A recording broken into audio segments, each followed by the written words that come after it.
Gloria a Dios. Dios lo bendiga en esta noche. Lo bendiga más. Les invito a abrir sus Biblias en el libro de Isaías, en el capítulo 9, en el verso 6. Isaías, capítulo 9, verso 6. Mientras lo buscan, oramos. Padre que estás en gloria, te alabamos, Señor, te bendecimos y te adoramos en esta hora. Te damos gracias, Señor, porque has permitido llegarnos a tu casa, Señor, en esta hora. Que vamos a leer tu palabra y hablar de la misma, Señor. Te pedimos que tu Espíritu Santo, Señor, nos guíe y nos hable a través de ella, Señor. Todo esto te lo imploramos en el dulce y precioso nombre de nuestro Señor Jesucristo. La iglesia del Señor dice amén. Amén. Porque un niño nos es nacido, hijo nos es dado, y el principado sobre su hombro, y se llamará su nombre admirable, consejero, Dios fuerte, Padre eterno, príncipe de paz. Dios les bendiga en esta hora, pueden tomar asiento. El tema está sobreentendido. Vamos a hablar de la Navidad. Cuando celebramos la Navidad, recordamos el momento en la historia de la humanidad cuando Dios entra a este pequeño rincón del universo que se llama Tierra. Y digo rincón porque cuando estábamos allá en primero o segundo grado, el planeta Tierra es uno de los planetas que conforman nuestro sistema solar, 9 o 10. Los sistemas solares están dentro de una galaxia. Una galaxia tiene más de 500 sistemas solares. El universo tiene 100 billones de galaxias y sigue en expansión. O sea, que la Tierra es nada comparado a la inmensidad del universo. En esa nada, en ese puntito en el espacio, Dios, un día en la historia, decidió entrar como ser humano en ese polvo microscópico dentro del universo. A eso nosotros le podemos llamar, teológicamente hablando, la encarnación de Dios, cuando Dios se hizo hombre. Pero cuando usted vea un pesebre y diga, pues la Navidad es que Dios se hizo hombre, todavía usted está muy lejos de entender lo que es la Navidad. Nuestra mente humana no puede entender lo que sucedió hace más de 2000 años. Nuestra mente humana no puede alcanzar a entender el evento, lo que sucedió en aquel día, en esa primera Navidad. Usted no podrá entender eso si usted no sabe a ciencia cierta quién es ese bebito Jesús, quién es el Señor Jesús y cuál es la idea, el plan que Él trajo definido en ese día. Porque si usted llega a entender eso, denle un gloria a Dios en este momento. Gloria a Dios. Más fuerte, gloria a Dios. Gloria a Dios. ¿Cuántas personas hay aquí? Como unas 40, 60 personas. ¿Saben qué pasó en la primera Navidad? Dice la Biblia, dice la palabra de Dios, que descendieron huestes de ángeles, huestes, millares de millares de millares de ángeles, y todos a coro unísono dijeron, gloria a Dios, gloria a Dios, paz en la tierra y buena voluntad a los hombres. Para que usted pueda entender por qué millares de millares de millares de ángeles descendieron para decir gloria a Dios, usted tiene que saber quién es el Señor Jesús y cuál fue ese magnífico plan que trajo, para que usted entienda la Navidad y pueda celebrar la Navidad y cuál es la idea de la Navidad. La palabra Navidad proviene del latín nativitas, que significa nacimiento, o sea, el nacimiento del Señor Jesucristo. Hablando bíblicamente, estamos hablando de la encarnación de Dios. Eso es lo que celebramos la Navidad. Pero el mundo celebra fiestas, regalos, pasteles, comidas, baile, trago. Eso es lo que el mundo dice que es la Navidad y se lo presenta a personas que poco o nada saben lo que es la Navidad. Y quizás por este motivo algunos cristianos decepcionados bajan la mano y dicen, nosotros no queremos celebrar la Navidad porque mira lo que el mundo hace. Entonces usted va a dejar que el mundo le diga a aquellos que no saben qué es la Navidad. ¿Se acuerdan como dijo el etíope? ¿Y cómo voy a entender si no me explican? Pues quién más que nosotros, los cristianos que sabemos qué es la Navidad, aprovechar este momento para decirle al mundo que no sabe qué es la Navidad, qué es la Navidad. Este es el momento de nosotros los cristianos pregonar a los cuatro vientos qué es la Navidad. Con mucha tristeza escucho a algunos predicadores locales y fuera de aquí hablar en contra de la Navidad. Estaba escuchando el otro día una predicación de un pastor boliviano, se llama David Damon. Él dice que es judío, aunque la comunidad judía boliviana no lo reconoce. Por eso es lo que estaba leyendo. Su familia no quiere hablar del tema, pero en esta noche no vamos a hablar del estatus de él o lo que él diga que sea. Pero sí quiero hablar lo que él dijo en una de sus predicaciones. Y cito textualmente lo que dijo. Dijo, la Navidad es una fiesta pagana. Cualquier cristiano que celebre la Navidad es un pagano, porque es una fiesta pagana. Bueno, siendo un predicador de la palabra, quiero creer que él tiene un problema léxico-sintáctico de lo que quiere decir. Pienso yo que lo que él quiso decir es que no se celebre, porque ya les dije lo que es la Navidad, la natividad del Señor, la encarnación, hablando teológicamente. Estoy hablando aquí con un pueblo que conoce muy bien lo que es la Navidad, o lo que significa la palabra Navidad. Me está diciendo en otras palabras que no puedo celebrar la encarnación de Cristo. Quiero pensar que él no dijo eso. Que lo que él está diciendo, como dicen otros, es celebrarlo el día. O sea, el problema, vamos a decir que es que sea el 25 de diciembre. Quiero pensar que eso es. Porque en el afán de puritanizar todas las cosas, queremos paganizar esta fiesta, que es una de las más grandes dentro del cristianismo, que es la Navidad. Si nosotros, los cristianos, no le decimos al mundo lo que es la Navidad, ¿quién piensa usted que le va a decir al mundo que es la Navidad? No piensen en los testigos de Jehová, ellos no creen en Jesús. No piensen en los musulmanes, porque ellos tampoco creen en Jesús como Dios. Los budistas, los ateos, el mundo, no, mi hermano. Ninguno de ellos va a hacer eso. Somos nosotros. Pero tal vez uno diga, no, mi hermano, yo no quiero celebrar la Navidad porque eso es una fiesta pagana y yo con el paganismo no quiero nada que ver. Bueno, si usted no quiere ver nada con el paganismo, tenemos un serio problema, empezando por mi persona. Pues mi nombre es un nombre pagano, yo me llamo Héctor, no es bíblico. A lo mejor si me llamara Don Otoniel, como jueces, o si me llamara Joel Laptía, como uno de los profetas, tal vez. Pero aún así, si usted tiene un nombre bíblico, también tiene un problema. Porque usted nació en un día de la semana y todos los días de la semana son ofrendados a un Dios pagano. Lunes a la luna, el jueves a Júpiter, el sábado a Saturno. Pero ¿me está entendiendo lo que quiero decir? O sea, no es el llegar a los extremos. No estamos celebrando un día, estamos celebrando un evento. Sí, hermano, pero Jesús no nació el 25 de diciembre. Sí, es verdad que no nació el 25 de diciembre. Eso es interesante, pero no es lo más importante. Lo más importante es que vino, no es el día. ¿Pero cuándo lo quiere celebrar? ¿En abril? ¿En agosto? ¿En octubre? No, aprovechemos ahora. Ahora cuando el mundo quiere decir que es la Navidad, yo le voy a decir al mundo lo que es la Navidad. Yo le voy a decir al mundo lo que es la Navidad porque yo soy cristiano. Y yo le quiero decir al mundo qué es la Navidad. Porque si nosotros no lo hacemos, ¿quién lo va a hacer? Si es una fecha, imagínense las fechas. Ahora mismo con la tecnología, entre usted a historychannel.com, ponga el día que usted nació y ponga un día en historia para que usted vea todos los eventos que han pasado en el día de su cumpleaños. A lo mejor no celebra nunca más su cumpleaños. O si usted nació el 31 de octubre, no, ese es el día de las brujas. O sea que si hacemos un culto aquí, como se hizo una vez el pastor, una vigilia, nos estamos uniendo a las brujas porque es el 31 de octubre. Bueno, nos acordamos que el 31 de octubre de 1517 es la época de la Reforma también, o muchos eventos más. No, mi hermano, no es la fecha, mi hermano, es el evento lo que nosotros celebramos, es el evento.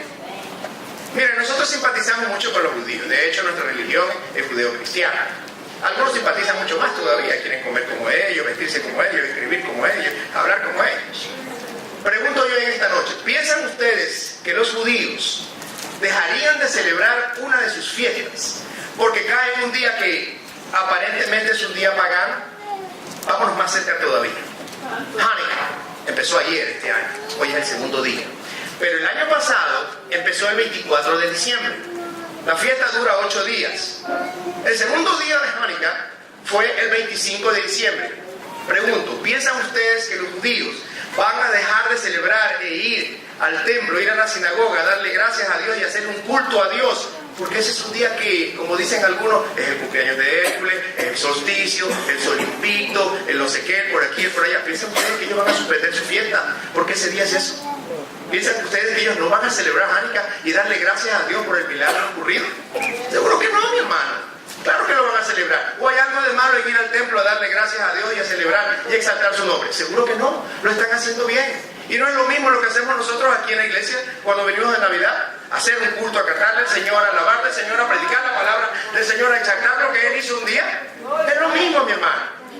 Es más, les cuento algo. ¿Sabe quién estuvo en una fiesta de Hanukkah? El Señor Jesús. Juan 10, 22. La Biblia habla de la fiesta de la dedicación. La de Hanukkah no es una fiesta bíblicamente instituida como la Pascua, como la de los tabernáculos, como la de los panes sin levadura. Sin embargo, es un evento que sucedió en el año 165 a.C., cuando la lámpara que estaba en el templo tenía aceite para un día y duró 8 días. Eso es un señal de un milagro. A eso se reúnen a darle gracias a Dios. El Señor Jesús cumplió con muchas de las tradiciones que no invalidan la palabra de Dios, como asistir al templo en la fiesta de Hanukkah, como Lucas 4:16, que dice que iba a los sábados, según la tradición, a leer la palabra y hablar de ella. ¿Hay algo de malo en reunirse un sábado a escuchar un culto, a leer la palabra de Dios? ¿Por qué no? Sabatino, van a decir por ahí. No hay nada de malo en reunirnos un día sábado a escuchar la palabra de Dios. Ahora, las cosas que Jesús sí combatió fue cosas de tradición que invalidaban la palabra de Dios, como cuando aquellos fariseos se le acercaron y dijeron: Rabí, ¿por qué tus discípulos no se lavan las manos antes de comer, rompiendo así la tradición de nuestros ancianos, nuestra costumbre? Porque claro, nosotros nos lavamos las manos porque es hacer, pero ellos se lavaban las manos porque creían que cuando ingerían los alimentos se santificaban. Eso es lo que ellos pensaban. ¿Y qué le contestó el Señor Jesús? Oh, ustedes están molestos por eso. Y no se molestan entonces cuando ustedes, por sus tradiciones, rompen la palabra de Dios, violando el mandamiento de honra a padre o madre, cuando dicen: mi ofrenda a Dios es todo lo que yo le pueda dar a mi padre o madre. O sea, no le doy nada a mi padre, sino que esta es la ofrenda. ¿No rompen ustedes las tradiciones así? ¿Ya ven hasta dónde llegamos? Si yo soy cristiano, ¿cómo yo no voy a celebrar la Navidad? Pero yo quiero en esta noche que usted utilice su imaginación. Vamos a retroceder más de 2000 años atrás.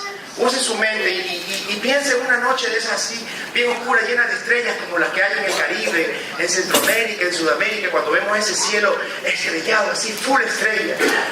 Hace más de 2000 años, en un rinconcito de Israel, 2 jóvenes, José y María, venían bajando desde Nazaret a la ciudad de Belén, en un recorrido de aproximadamente entre 100 y 110 kilómetros, para los que saben millas, como 80 millas más o menos. Porque un edicto imperial decía que había que los ciudadanos del imperio moverse a cada uno a su lugar de origen, porque se iba a realizar un censo. Lo que el emperador Augusto César no sabía, que eso era plan de Dios, para que la Virgen María no diera luz en Nazaret, sino que se cumpliera lo que estaba escrito en las Escrituras y fuera a Belén. Pero debido a este trajín, de este censo, cuando llegaron a Belén no había lugar donde poder hospedarse, porque había mucho movimiento.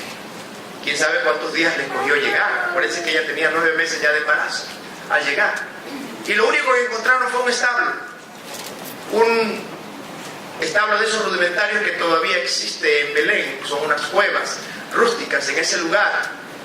Ahí le tocó a la Virgen María dar a luz, sin su mamá, sin sus hermanas, sin un doctor, sin una buena cama, sin sábanas, sin alcohol. En ese lugar le tocó dar a luz a la Virgen María, al Rey de Reyes y Señor de Señores. Hacía su entrada en el universo con un solo propósito: salvarlo a usted y salvarme a mí. Pero esta narración que yo les acabo de hacer es simplemente la carátula, el cover de un libro que contiene una de las historias más importantes que jamás se haya contado en la humanidad. Esto que les acabo de revelar es solamente los colores del libro de afuera, que contiene la siguiente historia. Antes que el universo se formara, antes que el sol, la luna y las estrellas existieran, antes que todo lo que usted ve y todo lo que usted no puede ver, como el aire, como las moléculas, antes que todo eso existiera, Dios en su mente ya sabía que después que nos hiciera a nosotros, al ser humano, al hombre, este pecaría y entraría el pecado en el ser humano, causándole la muerte, causándole la separación, esa relación íntima con Dios, y llevarnos a una muerte eterna, una separación eterna con Él. Dice primera de Pedro, capítulo 1, del 18 al 20, que este plan de salvación, de redención al hombre, fue concebido antes de la fundación del mundo. La Biblia contiene 60 profecías aproximadamente del Mesías, 270 ramificaciones de ellas. Hacen un total de 330 referencias de cómo, dónde, cuándo, por qué, quién y para qué vendría el Mesías. Todas ellas juntas, cumplidas en la persona de nuestro Señor Jesucristo. Jeremías 23, del 5 al 6 dice: He aquí que vienen días, dice Jehová, en el que levantaré a David renuevo justo y reinará como rey, el cual será dichoso y hará juicio y justicia en la tierra.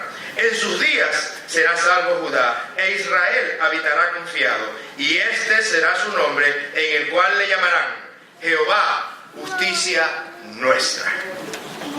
Y la llegada del Mesías, la llegada del Señor Jesús, fue en el tiempo perfecto, en el tiempo exacto, ni un minuto antes, ni un minuto después. Gálatas 4:4 dice: Pero cuando vino el cumplimiento del tiempo, Dios envió a su Hijo nacido de mujer y nacido bajo la ley.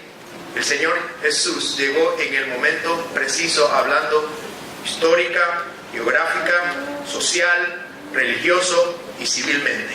Llegó en el momento preciso. Dice Isaías 7:14: Por tanto el Señor mismo os dará señal. He aquí que la Virgen concebirá y dará a luz un hijo, y llamará a su nombre Emmanuel, que significa Dios con nosotros. No un ángel con nosotros, no un ser divino con nosotros, Dios con nosotros. Dios, apréndaselo bien, Dios con nosotros. Eso es el Señor Jesús, Dios con nosotros. Esa profecía fue dada 750 años antes que el Señor Jesús se encarnara en ese bebé allá en Belén. Dice Miqueas 5:2: Pero tú, Belén Efrata, pequeña para estar entre las familias de Judá, de ti me saldrá el que será Señor en Israel, y sus salidas son desde el principio de los días de la eternidad. Otra profecía donde nos dice dónde nacerá el Mesías, en Belén de Judea. Pero no solamente dice que nacerá ahí, sino que las últimas palabras de Miqueas dice: y sus salidas son desde el principio, desde los días de ¿qué? De la eternidad. La eternidad es un atributo único y exclusivo de Dios. O sea, que el ser que iba a nacer en esa ciudad de Belén no es otro que nada menos ni nada más que Dios. Porque solamente Él tiene el atributo de ser eterno. Y Él se convertiría en el Cordero perfecto sacrificial, como dice Juan 1:29. Cuando el Señor Jesús se está bautizando en el río Jordán y sube de las aguas, Juan el Bautista dice: He aquí el Cordero de Dios que quita el pecado del mundo. ¿Sabe lo que pasa por la mente de los que están en ese momento ahí? Todos esos judíos, ¿sabe lo que ellos entendieron? Entendieron perfectamente lo que está en Éxodo 12:4. El Cordero Pascual. El cordero que se sacrificaba una vez al año, que cubría los pecados. Pero este cordero era perfecto, no venía a cubrir pecados, venía a limpiar los pecados. ¿Usted sabe la diferencia entre limpiar y cubrir? Limpiar es cuando yo barro y levanto la alfombra y meto el polvo debajo de la alfombra. Eso es cubrir. pero mi esposa limpia, quita la alfombra y barre todo, deja todo limpio. La diferencia entre cubrir y limpiar. El animalito que se sacrificaba una vez al año cubría los pecados, pero este cordero sacrificial nos limpia de todo pecado. No solamente que nos limpia de todo pecado, vino a derrotar a Satanás y a sus huestes. Vino a salvarme porque yo estaba perdido. Vino a darme vida eterna.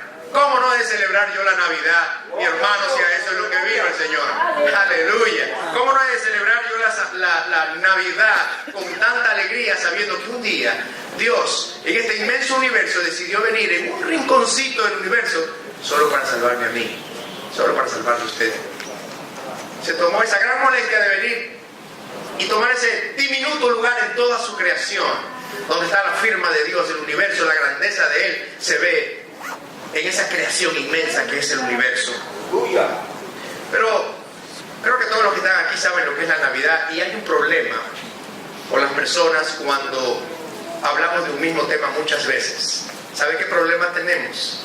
Que le perdemos la importancia al evento o al asunto del que hablamos, porque se lo repite y se lo repite y se lo repite.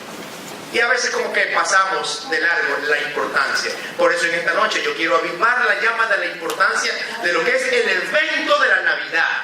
¿Por qué los cristianos celebramos Navidad? Mire, hemos tomado un verso, el que tomamos el verso inicial del libro de Isaías. Saben que Isaías es el primer libro de los profetas mayores. Su ministerio se realizó en Jerusalén, en Judea, y cubrió 4 reyes: Usías, Jotam, Acaz y Ezequías. Y su predicación siempre fue, como a todos los hombres de Dios de aquella época, enderezar al pueblo de Dios, que buscaran el camino de Dios.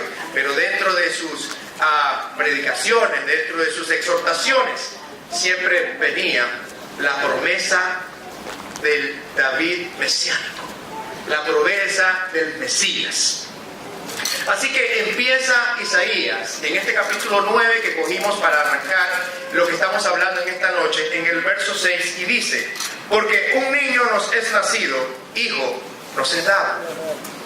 Recuerden lo que les dije, Isaías está hablando esto 750 años antes que llegara Jesús. Sin embargo, la expresión es como que ya ha acontecido, pero faltan 750 años. Pero él está hablando como que este hecho ya aconteció, porque esto viene de la mente de Dios, y para Dios no hay ni presente, ni pasado, ni futuro. Lo mismo le da el pasado, lo mismo le da el futuro que el presente, mi hermano. Para Él no hay distinción. 1, 2. Ese es un plan de Dios, y no hay ninguna cosa que sea un obstáculo a los planes de Dios. Cuando se expresa de esa manera es que se da por hecho lo que va a acontecer. Tanto se da por hecho lo que va a acontecer, que lo dice como que ya ha acontecido. Recordemos el evento cuando Ezequiel ve en aquella visión que aquella nube se va del templo, se va por las montañas y se va. La gloria de Dios se fue del templo, se fue de Israel. Pasan 400 años de silencio, mi hermano. 400 años que Dios no habló, para que repentinamente, ¡pum!, el primer día de la Navidad, venga el Señor Jesús. Un niño nos es nacido. Está diciendo que va a venir al mundo nacido, como usted y yo hemos venido al mundo, a través de un nacimiento, pero de una manera muy peculiar. El nacimiento, pero a través de una virgen. Así que este niño que ha nacido, esa expresión, un niño nos ha nacido, nos deja ver también la humanidad de Dios en la persona de Cristo Jesús. Dice Lucas 2:7: y dio a luz a su hijo primogénito, y lo envolvió en pañales, y lo acostó en un pesebre, porque no había lugar para ellos en el mesón. Como un bebé, lo arropó aquel bebito y lo puso en ese pesebre. Hebreos 2:14 dice: así que por cuanto los hijos participaron de carne y sangre, él también participó de lo mismo, para destruir por medio de la muerte al que tenía el imperio de la muerte, esto es, al diablo. En otras palabras, Hebreos me dice a mí que Dios dejó su trono, se despojó de su gloria, se vistió de hombre y bajó a darle golpe al diablo como hombre. Lo que Adán no pudo hacer, lo que usted no pudo hacer, él lo vino a hacer como hombre, a derrotar al diablo, a derrotar a a la muerte y al que tenía el imperio de la muerte. Por usted y por mí. ¿Cómo no voy a celebrar yo Navidad, mi hermano? Primera de Juan 3:8. Para esto apareció el Hijo de Dios, para deshacer las obras del diablo. Continúa el profeta diciendo, hijo nos es dado. ¿Qué es dado? Dado es dar, es una dádiva, es un regalo. O sea, ¿sabe por qué en la Navidad se dan regalos? ¿Verdad? Porque se tipifica el regalo más grande que Dios nos pudo haber dado. Juan 3:16. Porque de tal manera amó Dios al mundo, que ha dado a su Hijo unigénito, para que todo aquel que en él cree no se pierda, mas tenga la vida eterna. Ya el hermano Prado predicó de eso en el primer día de diciembre. Ahora, recuerde lo que hablamos y aprendimos en una ocasión en hermenéutica, cuando hablamos del hijo de. La expresión hijo de, en interpretación bíblica, significa la totalidad de. Hijo de es una expresión idiomática de los hebreos, del hebraísmo. Significa la totalidad de algo, la plenitud de algo. Si yo le digo a usted hijo de desobediencia, es que es desobediente al máximo. Si yo utilizo la expresión hijo de en el Señor Jesús y digo hijo de Dios, estoy hablando que la plenitud de Dios está en él. Hermano, pero a los profetas se les llamaba hijo de Dios, a los jueces se les llamaba hijo de Dios. Yo soy hijo de Dios. Juan 1:12 dice que se me ha concedido ser hijo de Dios. Pero déjeme explicarlo de manera sencilla. Jesús es hijo de Dios en sangre directa. Usted y yo somos adoptados por medio de la fe. Él es el unigénito hijo de Dios. Hermenéutica dice que la regla fundamental advierte que la Biblia es su propio intérprete. O sea, toda doctrina, toda enseñanza tiene que estar basada en la Biblia para ser sustentada. Si yo digo que Jesús es el Hijo de Dios y que la expresión Hijo de Dios quiere decir que Él es Dios y que la totalidad de Dios está en Él, yo tengo que probárselo con la Biblia. Y la Biblia nos dice lo siguiente. Colosenses 1:15. Él es la imagen del Dios invisible. ¿Quién es Él? La imagen del Dios invisible. Colosenses 2:9. Porque en Él habita corporalmente toda la plenitud de la deidad. Toda la plenitud de la deidad está en la persona de Cristo Jesús. ¿Qué es Cristo Jesús? Dios. Eso para que usted entienda bien qué es la Navidad y qué es el niñito que está sentado en el pesebre y qué es lo que yo estoy celebrando cuando celebro Navidad. Él es Dios. Juan 14:9 dijo el Señor Jesús, el que me ha visto a mí, ha visto al Padre. O sea, el Padre y yo somos lo mismo. Juan 10:30, yo y el Padre uno somos. Juan 1:1, en el principio era el verbo y el verbo era con Dios y el verbo era Dios. En el principio, ¿qué era? Ya era Dios. O sea, cuando las cosas se iniciaron, Él ya era Dios. Era pasado continuo.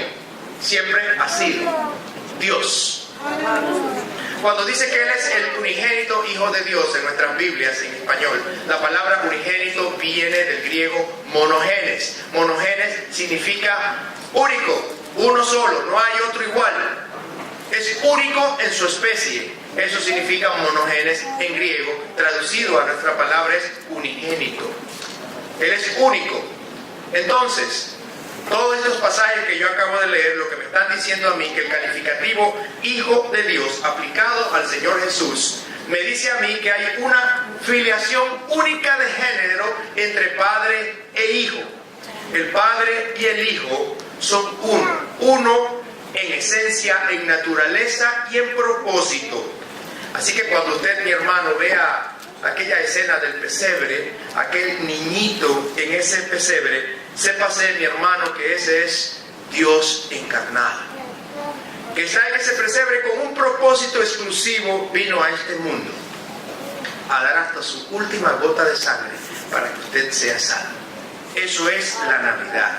Imagínense quién estaba sentado en ese pesebre.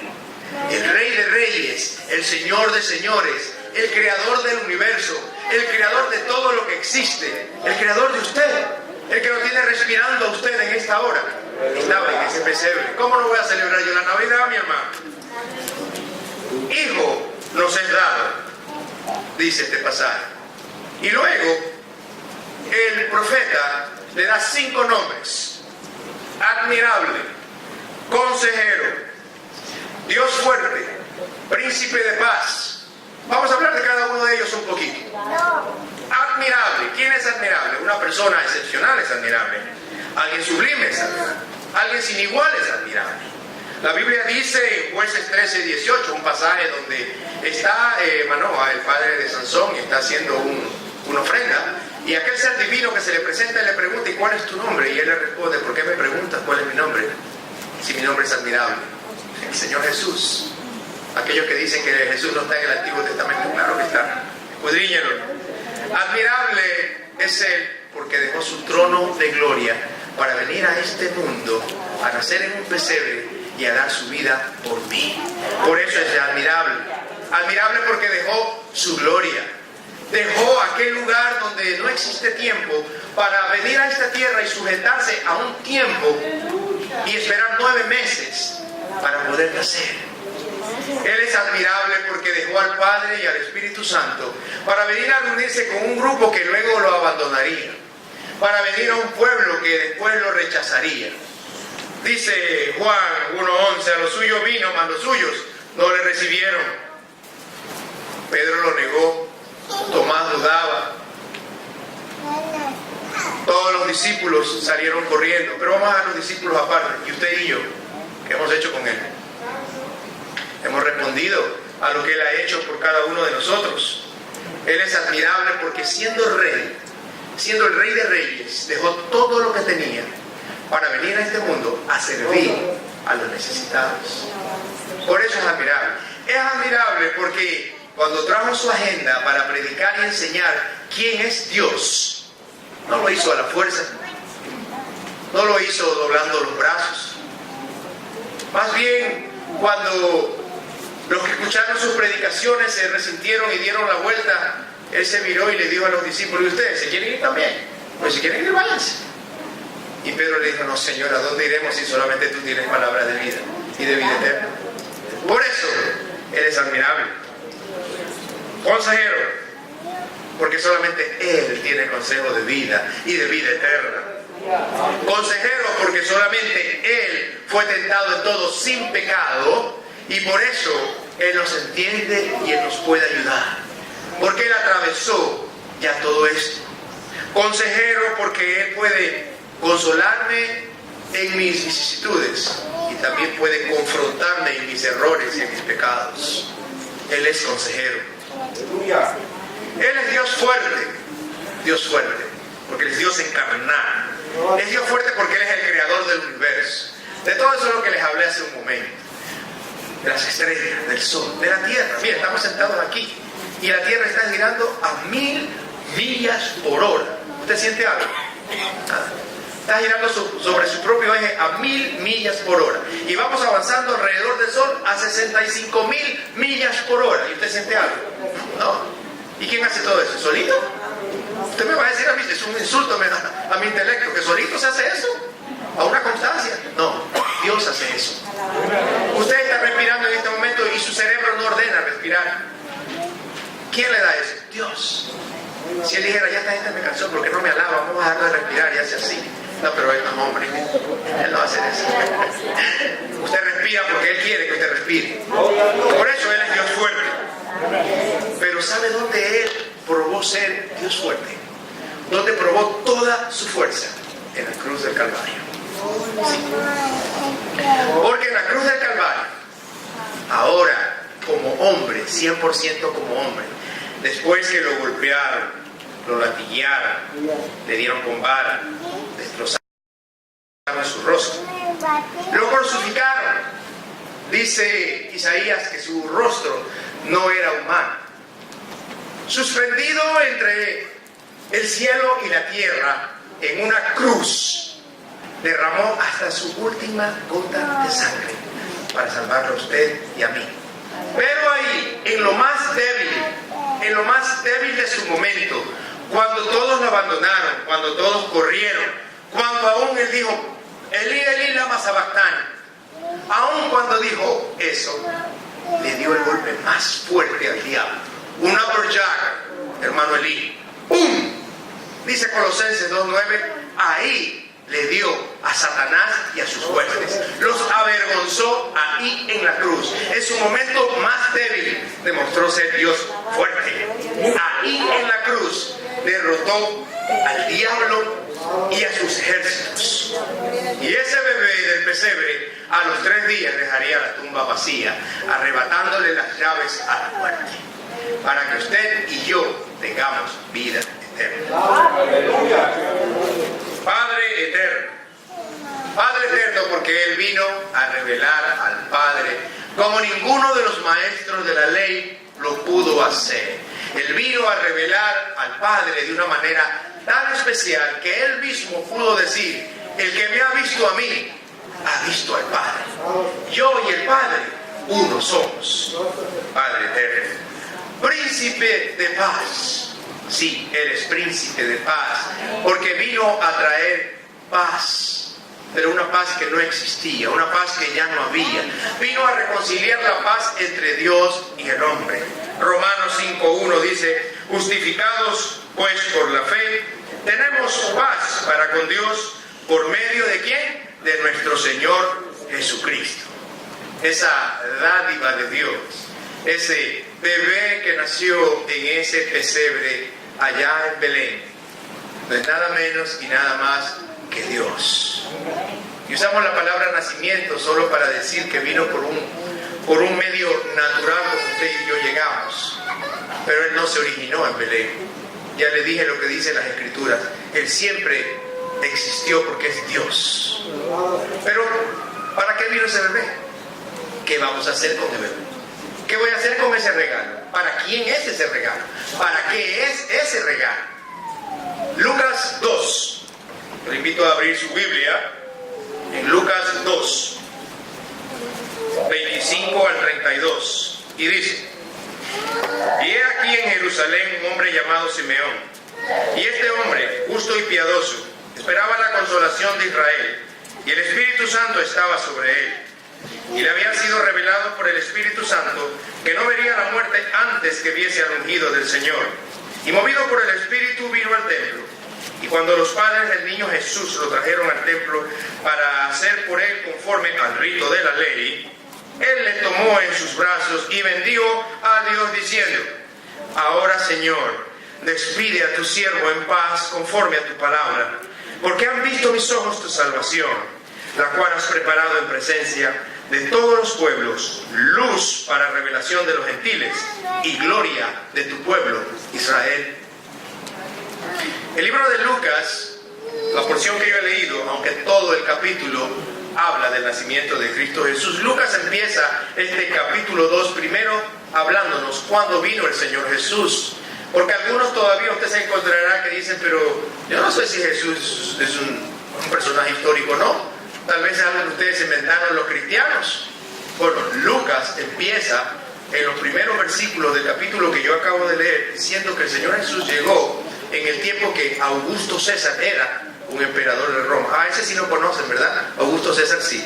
O sea, a Jesús no lo quieren hacer de un lado. Pues llegó en el tiempo en que Augusto César era emperador de Roma. Llegó en el tiempo cuando Cirenio era gobernador de Siria. Llegó en el tiempo en que Herodes era rey de Israel. Y dice, en este pasaje que acabamos de leer, nos habla de dos personajes. Habla de Simeón y habla de Ana. Nos dice que Simeón era un hombre piadoso, que Simeón era un hombre justo, que Simeón tenía el Espíritu de Dios encima de él. Y a él le había sido revelado que él no vería muerte hasta que viera al Mesías, hasta que viera la promesa de Israel. Y dice el pasaje que movido por el Espíritu salió de su casa y fue al templo. Porque ahí había llegado José, María y el bebé. Habían pasado 8 días después de la primera Navidad y habían venido conforme al rito judío, al templo. Y Simeón es advertido y va al templo a regocijarse y ve a aquel bebé y el Espíritu le dice: esa es la promesa de Israel. Y dice más aún él, no solamente que es la promesa de Israel, sino que es para quién, para todos los gentiles y gloria de Israel. Entonces, ¿para quién era ese bebé y ese regalo? era para todo el mundo. Era para los gentiles y era para Israel también. Y dice más el pasaje luego, dice que Ana, la profetisa, estaba en el templo y ella se regocijaba, y a todos los que llegaban, que esperaban esa promesa, les hablaba del bebé, les hablaba que la Navidad había llegado, que la natividad se había dado ya, que ese bebé era la promesa de Israel. Y los que estaban en el templo se gozaban. Los que estaban en el templo se gozaban. ¿Y el resto de Israel? ¿Qué pasaba con el resto de Israel? Bien, gracias. Por ahí andaban, cada uno envuelto en sus asuntos, conforme con el ritual religioso que tenían, satisfechos tal vez con las comodidades que podían tener. O sea que la primera llegada del Mesías pasó inadvertido para muchos, advertido para unos cuantos, inadvertido para muchos. Y la segunda venida, ¿cómo será? ¿Pasará inadvertido para muchos? ¿Está usted esperando al Mesías en su segunda venida? ¿O está usted como el pueblo de Israel? ¿O está como Simeón y Ana, deseosos de esperar la segunda venida? Porque así estaban ellos, deseosos. Tanto que el Espíritu Santo les dijo: ve, vamos al templo que ya llegó, ya está aquí. El Mesías ha llegado. La Navidad se ha cumplido. La Natividad es un hecho real. ¿Qué es la Navidad entonces para usted, mi hermano? ¿Es fiesta? ¿Es pasteles? ¿Es comida? ¿O la Navidad le recuerda a usted que así como Dios vino la primera vez, va a venir la segunda vez por usted? Aleluya. Viene a arrebatar un pueblo santo, un pueblo que le esté esperando, un pueblo que esté deseoso de verlo. Cuando usted vea el pesebre y vea que el Señor Jesús vino así como un bebé, recuérdese que viene por segunda vez. El pueblo judío no pudo visualizar la llegada del Mesías. El pueblo judío no pudo ver la llegada de su Mesías, porque ellos esperaban un Mesías que los liberara del yugo romano. Ese era su mayor problema para ellos. Pero ellos no sabían que tenían un problema mucho más grande que ese, que era el pecado y el yugo del pecado, a lo cual el Señor Jesús vino a librarnos. Los judíos mismos no podían conciliar la profecía y no podían entender entre el Mesías sufriente y el Mesías reinante. No podían asimilar cómo es que el Mesías vino a nacer de una manera humilde. No podían asimilar cómo es que podía él haber muerto en un madero, en una cruz. No entendían que el Mesías también había venido por los gentiles. Porque muchos de los judíos pensaban que había dos clases de pueblo: los salvados y los perdidos. Los salvados eran los judíos y los perdidos eran los gentiles. Sí, necesitaban salvación, pero no eran merecedores de eso. Lo que servían era para alimentar el fuego del infierno. Eso pensaban algunos. Y quizás usted dirá: vaya, hermanos judíos. Sí, pero nosotros a veces también nos portamos así aquí dentro de la iglesia, con nuestros hermanos.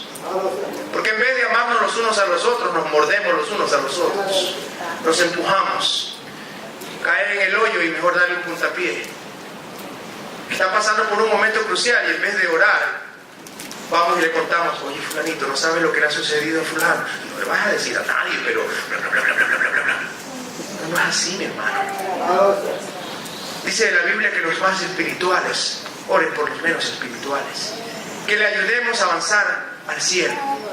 A veces pienso, mi hermano, que tantos años en el Evangelio, los que somos nacidos en el Evangelio, como que se nos hace callo en el alma. Y nos olvidamos que es misericordia, que es gracia. Los que saben mucha palabra, a veces como que se les olvidan los mandamientos. Pero si se te olvidan los mandamientos, por lo menos recuérdate este que les dijo el Señor Jesús a sus discípulos. Juan 13, 34 y 35. Un mandamiento nuevo os doy, que os améis unos a otros. Como yo os he amado, que también os améis unos a otros. En esto conocerán todos que sois mis discípulos, si tuviereis amor los unos con los otros. El compromiso con nuestro Señor no es mensual. El compromiso con nuestro Señor no es anual. El compromiso con nuestro Señor es diario. Aceptar a Cristo Jesús no es solamente el día que usted pasó al altar y entregó su corazón a Cristo. Aceptar a Cristo es todos los días cuando usted abre sus ojos y usted acepta y decide vivir por la palabra de Dios, o decide negar a Dios pecando. Ser perfectos porque vuestro Padre que está en los cielos es perfecto. Sed santos porque vuestro Padre que está en los cielos es santo. Mi hermano, no se olvide lo que es el propósito de la Navidad. Ese bebé que usted ve en ese pesebre, cuando usted lo ve tipificado en la televisión, en los libros donde habla, ese bebé que está en ese pesebre vino a morir una muerte brutal, así, brutal, a derramar hasta la última gota de sangre, porque sin derramamiento de sangre no hay remisión de pecados. Y vino a derramar su última gota de sangre, ese bebito, para que usted y yo fuésemos salvos. Cuando usted celebre la Navidad, recuérdese que ese que está acostado en el pesebre es el Rey de Reyes, es el Señor de Señores, es el que vino a darle a usted vida eterna, es el que vino a darle a usted relación otra vez con Dios, es el que vino a rescatar lo que se había perdido, es el que vino a darnos vida y vida en abundancia y a preparar un lugar para que usted y yo moremos por la eternidad con Él. Dios le bendiga, Dios le guarde. Feliz Navidad. Cristo es la Navidad.